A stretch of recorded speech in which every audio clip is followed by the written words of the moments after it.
তোমার হাফেজ পাগলার দরবারে সব পাগলের খেলা দয়ালের দরবারে সব পাগলের খেলা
যার বাড়িতে আমরা সবাই আসছি হাফেজ পাগল তার বেশভূষ দেখে কি পাগলের মতো মনে হয় না?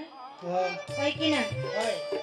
ঘরের ভিতরে যখন বসে খাবার খাইলাম তখন আমার এক পোলা মানে বলতেছে বাজান আপনি খাবেন না? উনি যে কথাটা বলছে কথাটা শোনার সাথে সাথে আমি লক্ষ্য করে দেখলাম ওনার দুটি চোখে পানি এসে গেছে। উনি বলতেছে আজকে কয়েকদিন যাবত আমার নাও খাওয়াটাই বন্ধ। একটা পাগলের ভেষ নিয়ে দাঁড়ে দাঁড়ে পাগলের মতো ঘুরে সবাইকে দাওয়াত দেয়, তোমরা একটু দয়া করে আমার উরুস মুবারককে। যারা এই আয়োজনটা করে, যাদের কাছে এই বাসরের দায়িত্ব দয়াল দিয়ে দিছে, এই বাসর যে না সাজায় সে কিন্তু বাসরের যন্ত্রণা বুঝে না। যে বাসর সাজায় ওই ব্যক্তি একমাত্র বুঝে এই বাসর সাজানোর যন্ত্রণাটা। কত লোকে কত কথা কয়, কত লোক আজকে হাফেজ পাগল রে কত কিছু বইলা বদনাম দিতেছে, কিন্তু হাফেজ পাগলের কোনো দিকে খেয়াল নাই। সে শুধু একটা খেলে আছে, সে তার মুর্শিদকে স্মরণ করে এই আয়োজনটা করেছে। তাদেরকে ভালোবেসে আপনাদেরকে তো ভালোবেসে সে শিল্পী আনছে আনন্দ করার জন্য, গান শুনে আপনার খোরাক পাওয়ার জন্য।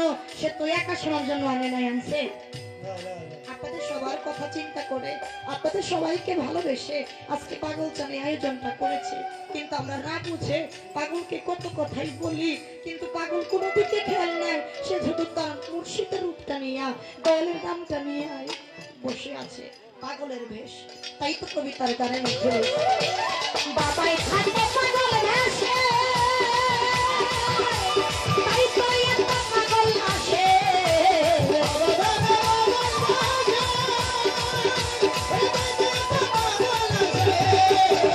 বাবাই থাকে পাগল ভেষে, তাই তো এত পাগল আসে।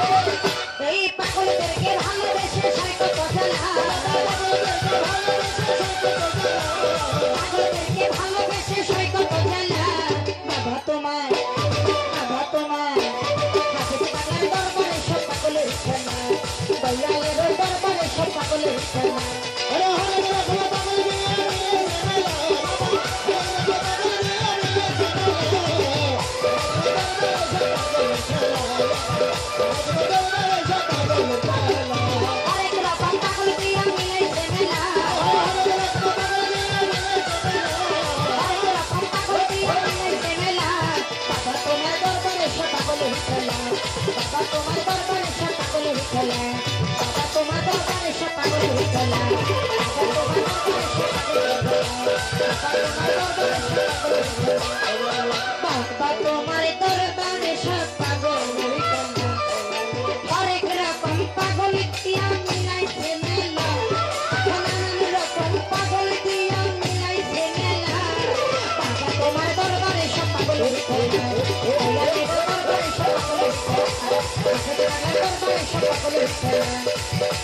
বাবা তোমার দরবারে সব পাগলের খেলা।